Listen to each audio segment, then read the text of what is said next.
third time's a charm. Oh, my son almost dropped the phone in the bucket. Alright, so anyways, sorry about the interruption. The last two videos took up a ton of space on my phone, so I had to move them to my SD card. So, what we're doing here, again, is we are trying to regrip a golf club. Not rocket science. No need to pay someone $8, $10, $12 per club to do it. All you need to do is have a bench vise, your block.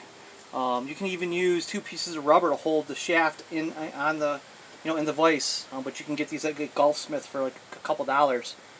You peel your grip off. The best way to do it is with a hook nose blade. What I'm going to show you here is a hook nose blade that I broke by accident, but generally it's a hook nose blade that gets underneath the grip and peels off very easily. You peel your grip off, take the tape off if you want to. If it's just one layer of tape, it's not necessary. If it's multiple layers of tape, I would take it off if you're trying to achieve a standard size grip. So, again, measure from the bottom marker, because this is a solid piece of rubber right here. So technically it stops like right there on the shaft. So I know that this grip is going to stop. There's a step here in the shaft. I know it's going to stop right about just above the step. So I'm only going to take my tape to about here. So this is what you do. You find your tape.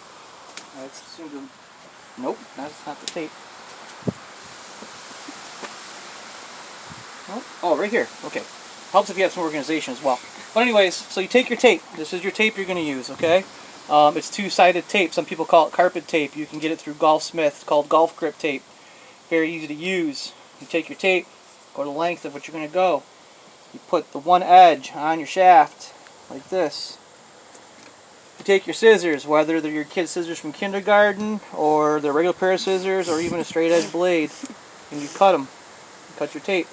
Cut your tape about, that might be a little long, but it's not a huge deal, it'll still work, about a 1/4 inch past the end of your shaft. You got that on there. Do not flip your tape all the way around yet. You still want to take your scissors, cut a angled line in your tape, because that's going to make it easier for you to wrap the tape around and smooth it out. So now you take it and you do wrap it around, but don't go completely all the way around. You don't want to seal it off yet. You take your thumbnail, if you have any, you peel the tape back away from the backing. Sometimes it comes out very easy, sometimes it wants to fight you a little bit. You get the backing started to come off, like so. Or maybe not, but it's coming off. You take your backing, start peeling it. I will peel it like this to start with, and then I will get this other side started. Now you can slide it over the top, seal it off, like so. It's completely off there. Seal that side off. And now see how where the tape was cut? Now it's not going to bubble up. It's going to actually lay down a little bit smoother than it would have if you didn't do that. I'm going to take my backing, cut my backing off, all the way off. It'll come off in 2 pieces generally. You have that. You can run your hand over it, smooth it out a little bit. You take this part right here and just gently fold it in to the end of the shaft. That'll kind of help seal off the shaft, prevent moisture from getting down in there. So now that you got your grip tape on your shaft, you take your grip. You have a hole on the end of your grip. You want to put your pointer finger at the top of that, okay? You take your solvent. I prefer to use mineral spirits. I've been using this for about 20 years. It seems to work the best. It evaporates very quickly. You can actually use your club that you've newly regripped within probably about an hour, maybe even sooner than that, but I always give it like an hour to set up and dry. It's not an oil base. It evaporates quickly and it works well. A lot of guys will use like WD-40 and other oil-based solvents, but it takes like 24 hours or 48 hours for it to completely dissolve. Now, if you've seen the other videos, you'll know that I have a bucket down here underneath my grip. You can use a funnel if you want to. I don't have one. It's not a huge deal. Just be careful and pour the solvent into the grip. You can go fill it up about 1/3 of the way. It is going to get a little messy, but that's why you have your bucket. Oh, it looks like I filled it up completely. But anyways, generally 1/3 of the way is fine. I'm going to pour some of this out. Okay, put your thumb over the other end and give it a good shake, because now you want to coat the inside of the grip. Once you've done that, put your grip over the top of the grip tape. Remove your pointer finger, let your thumb off, and it's going to start coming out the butt end of the grip. Once you've completely covered the tape, pour the rest out of your bucket.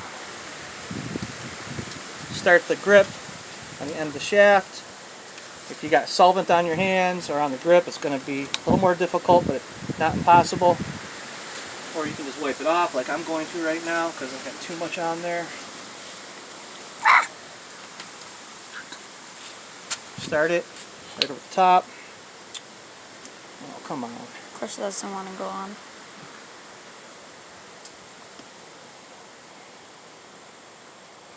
They usually don't fight you like that. Then slide your grip all the way down. Okay? Like try to line it up a little bit. Best you can. So now, take your towel, take your paper towel, whatever it is. Wipe it off a little bit. Now you're going to take it out of the vise. Do not grab the grip. Do not grab the grip when you take it out of the vise.